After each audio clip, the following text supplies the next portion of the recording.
Hello, everybody. It's me, your Broadway buddy, Ben Cameron, here with another installment of The Thankful Project. The Thankful Project is so near and dear to my heart personally because it is all about my very good friends, Bortz Skeels and Jerad Bortz, two incredible artists who are so beloved in the theater and music communities, who have taken some time in the last, I think a couple of years to create this incredible passion project.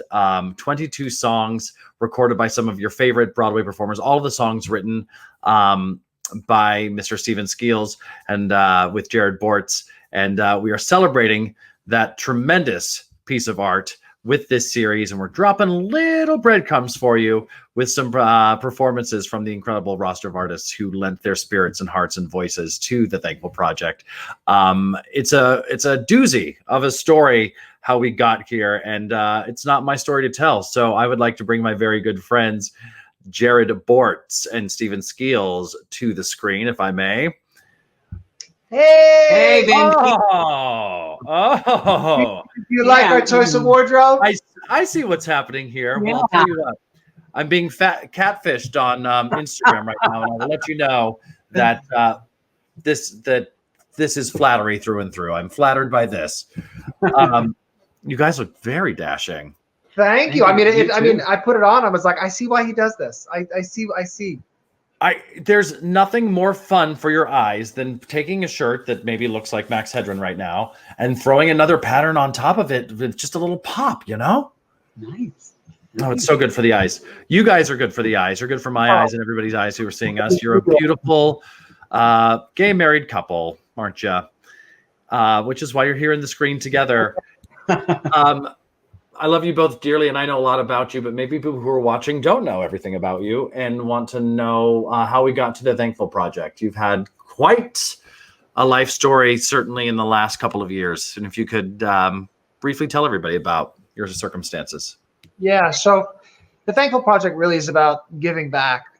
We received so much in support from the Broadway community, as they do when one of us has fallen or in a low swing. And our low swing was a big one. We were involved in a car accident back in 2018, in which I broke my cervical vertebrae, which injured my spinal cord, has left me paralyzed. So I am paralyzed from the chest down, which is a trauma that, of the things to be afraid of in life. You think like, don't get attacked by a shark, don't, fall off some cliff that sneaks up on you. But a spinal cord injury is not something you ever prepared for. So the amazing support we got from the Broadway community, the Actors Fund, was amazing. And that's what we're here to do, to give back. So we took some songs that my amazing darling Steven is a composer, singer, songwriter, and thought, let's find our fanciest Broadway friends and let's make an album. And when I was thinking about this sort of template, I thought, every year they do it for Carols for a Cure, and Lynn Pinto is who executive produced this album, was somebody that I got to know over the years, and she and Steven also were acquainted. So I sent Steven to her just to ask Lynn's advice. Yes, and our meeting, within the first 5 to 10 minutes, I was explaining, she had heard about what had happened for us, and she said, let's do this. Not only will we do it, I'll executive produce it, we can co-produce the album together, and let's make some art and turn some sadness into some joy. So she was amazing, and without her, none of this could have been possible. And we, with all our friends, all our connections, all her connections, we were able to gather almost 150 people, I think. Wow. Worked on this album. It's really, everyone just gave so generously from their heart, and Lynn will be able to tell you even more. I mean, it was quite a journey for all of us, and a beautiful experience. Yeah. Well, and here's the wonderful news. Lynn is here with us today. Hey. Come appear magically in our screens, Lynn Pinto. Okay, I'll try. Hi. Oh, there you go. Glamour Lynn. This is Glamour Lynn. Normally me and Lynn would come in the studio and Maya would be up in a little pull back. Hers would be up. Giving us glamour today. I'm appreciating the glamour from everybody today. This is really? Stepping it up. Really top notch as far as I'm concerned. Yeah. Lynn, tell me a little bit about, this was a massive project, as you were saying, about 150 people involved, an enormous number of some of the best musicians in the world worked on this, as well as singers. Tell us a little bit about how you tackled this beast?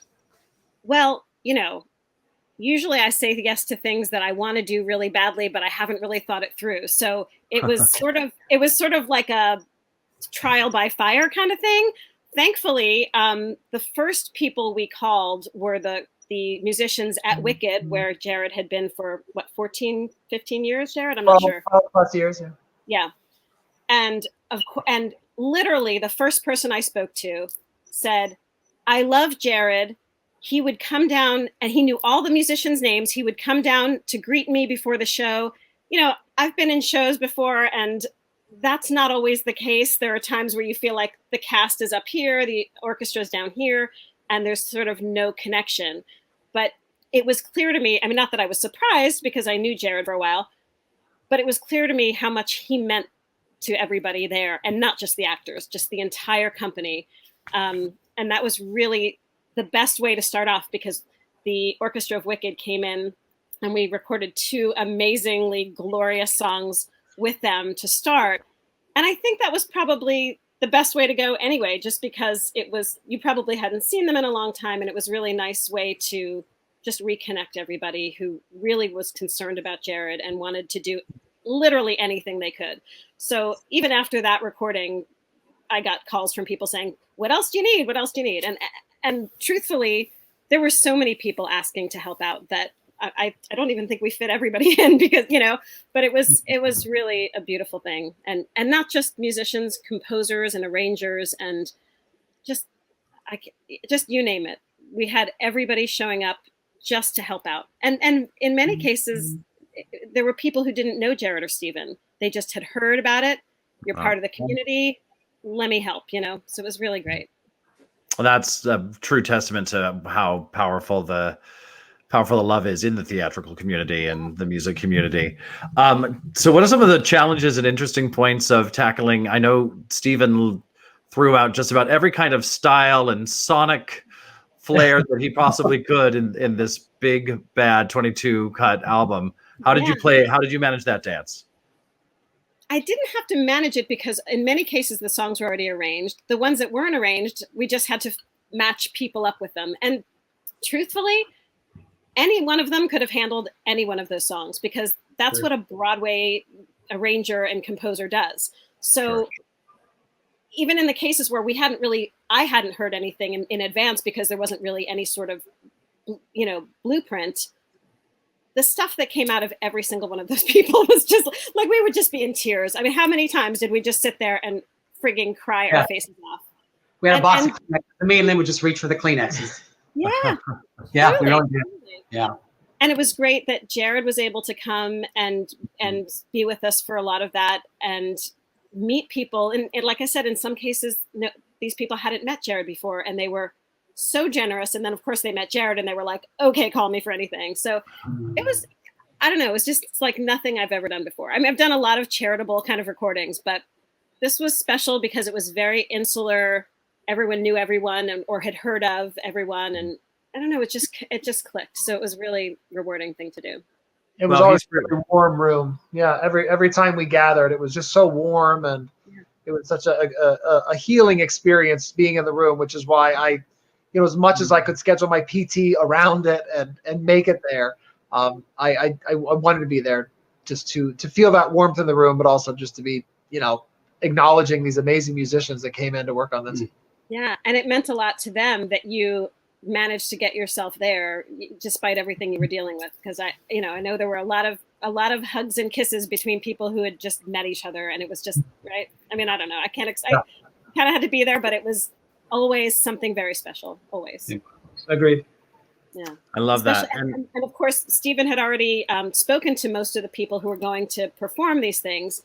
So without fail, they came in ready to go, just slayed it every time. We didn't have I do other recordings, and sometimes, especially if it's a charitable thing, people are not so prepared. They haven't put a lot of time into it. I don't think we had any of that at all, no one. Yeah. On their gig. Yeah. Right?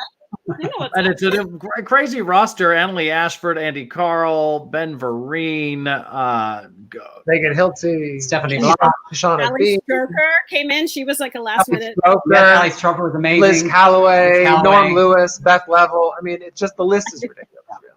An embarrassment of riches. And I was just about to say that. Yeah. Yeah, exactly. but I think out of all of those incredible performers, there is a track I think that maybe Steven and Jerad lent their voices to. Oh, they did. After all the things, we'll do our best. Okay?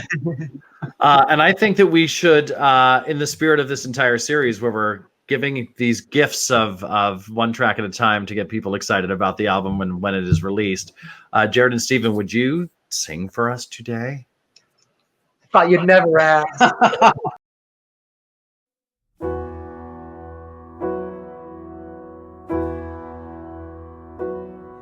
As I stared outside my window, was like the first time I could see the beauty all around me. Gave me strength and energy. I was humbled and awakened from a deep and restless sleep. I could feel the love surround me. I could barely even speak. I'm amazed. I am grateful. I feel love and I feel joy.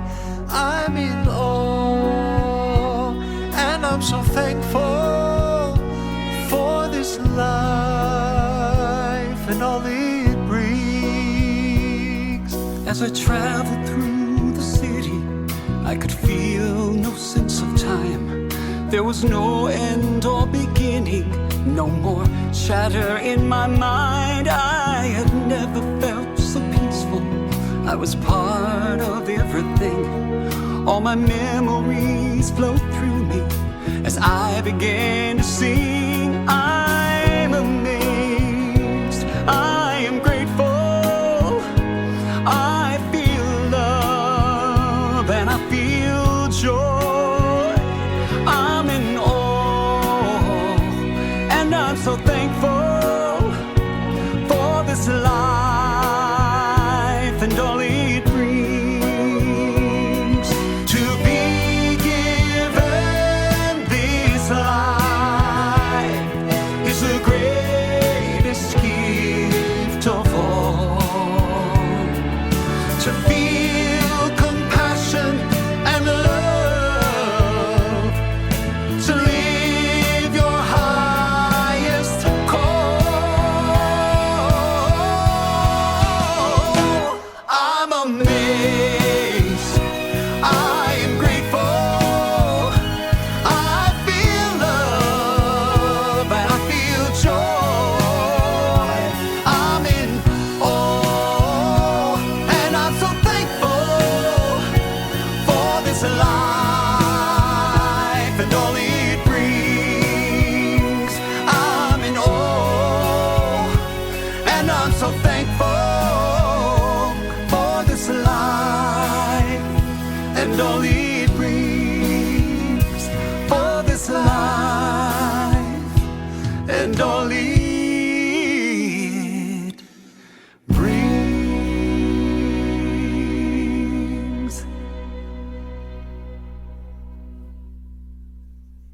Wow. Hey. Well, first of all, boys, you sound so good. Oh, thank you. Song is so uplifting and inspiring, and a little hubby harmony never hurt anyone. I mean, Hashtag hubby harmony. That's fantastic, and it's the message of the entire project, the entire piece. So now I'm going to flip the script a little bit onto Jerad and Steven, and I want to give you guys a chance to talk about the experience of working with Lynn and these incredible musicians. you know, it's hard to sort of accept, you know, giving. For some reason, giving seems so much easier than receiving, and they all made receiving so easy. They didn't feel burdened. They didn't feel put out. they were open and were happy to be there in the most earnest, genuine way. And that was one of the biggest gifts, is to allow me to receive this without any burden. And that, you know, I'm truly thankful for. And I have to say that Lynn is literally one of the most giving people that I've ever met. While we were working on this project, she was telling me like, oh, I have to run from here and pick up all these clothes and these books to drop off at these other schools. She's always doing all kinds of drives. Every time I talk to her, she's doing some other thing. Like, she's always giving back. 2 children, raising 2 kids. I mean, running around like a crazy person, producing other projects. And I mean, she's a Wonder Woman, but her heart is truly, truly big. And, you know, when you do a project like this, there's a lot of challenges for all of us, but her heart was just, it kind of blew me away. I don't think I've ever met anybody that's more giving than you, Lynn. And I mean that sincerely. Very sweet. That's very sweet. Really. Thanks. Well, I'm just happy to be in the middle of this love sandwich right here. So, I'm definitely feeling it. So Jerad, tell us a little bit. Once again, we're excited for all 22 tracks to come out, and we're getting little amuse-bouches. Amuse-bouches. Sure, why not? I'm going to look that up, but I'm on board with whatever you just said. Amuse-bouches of music here. So the whole album will come out, but if people want to get the actual track "Thankful" today, Yeah. So during the pre-sale period, which is 6 weeks long, each week we're featuring another artist, another episode here of the Thankful Project. And when you buy the album today, which you're all going to do, right? Go to iTunes, pre-order the album, and you will get today's single, Thankful, as well as the other singles that have been released and will be released up until the album comes out. So go pre-order, and then when the album is released, it'll be available on all your favorite platforms. But hoping we can encourage you to go ahead and click that pre-sale button on iTunes. And the money is going to the Actors Fund, you know, one of the biggest sort of supporters of people who have turned on hard times in our theatrical community. And it's called the Actors Fund, but it's for everyone. It's for everyone in front of the house, behind the house, under the house, wherever you are in the house of theater and the entertainment industry. The Actors Fund is there to sort of help pick you up. And they've obviously been working triple overtime during this pandemic. And, you know, really, it really is the theater and arts community is the first to shut down and will be one of the last ones to come back. So supporting the Actors Fund is a huge thing that we all can do right now with whatever pennies you have. And the Canine Companions for Independence, which is one of the organization that gives dogs to people that are in need. Yeah, so service dogs, people with disabilities, as well as veterans. And those dogs were present at Kessler when I was doing my inpatient rehab, and that's how I got sort of connected with Canine Companions for Independence. They're an amazing organization. So that's what we're raising funds for. And and please go and support and enjoy. It's really been a passion project for all of us. And you can all be a part of it and get 22 tracks of incredible music as well from some incredible musicians and singers and stars. All right. Now, Lynn, we like to wrap up every installment of the Thankful Project by acknowledging what we're thankful for on this very day and then what we're saying no thank you to. So let's start with Jerad. What are you thankful for today? Well, I am thankful for my health aide. Currently, his name is Serge, and Serge, he's Haitian, so at first I was like, is it Sergey? He's like, no, it's Serge. I was like, oh, good. And he literally today he surprised me by being able to trim my plants and then sew the elastic on my mask so it wasn't loose anymore. So I am thankful for the multi-talented Serge J. Preto, who continues to keep my world spinning in an effortless way. So I'm so thankful for that man. And what are you saying no thank you to today, Jerad? I'm saying no thank you to the feeling you get when the mask is too tight. You know, the top of your ear starts to burn a little. Chafy. I think chafy is the word. Yeah. I'm going to say no thank you to mask chafing. Which is something we didn't talk about last year. Steven, what about you? First and foremost, I'm thankful for Lynn and her amazing heart. And I'm thankful that the gyms are open so I can finally get there and lose the rest of the weight that I've gained during this time. And I'm saying no thanks to the weight you gained. the weight I gained. Great. No, that's the weight I gained. Thank you. That was good. I couldn't do one. I'm helping you out. Took it away from me. The weight I gained. Lynn, what about you? I am extremely thankful for my kids, even though this is like the craziest schooling situation and I feel like I'm losing my mind, but they always bring me back to center, no matter what. And I would have to say the thing that I'm not so thankful for was the bridge traffic today trying to get here for this interview, because I don't know why 3 o'clock in the middle of a Thursday was such a big deal, but I made it by the skin of my teeth. Okay, well, we're glad you did. Thank you. And with hair. Hair and And look makeup. gorgeous and all. I mean, look, this is the definition of what the Multitasking. Being a mom. amazing, yeah, being a mom. You learn quickly with 2 little ones. the glamour of it all today, and I am thankful for boys in bow ties Hey, today. yeah. I'm saying no thank you to being catfished on Instagram. I will find out who you are. Don't accept that request, friends. Oh. All right. Thank you guys so much. Everyone, please support the Thankful Project. Thank you, Lynn. Thank you, Jerad. Thank you, Steven. I'm your Broadway buddy, Ben Cameron. We love you all. Good night. Love you all. Bye. Love you both. Guys, love you. For this life and only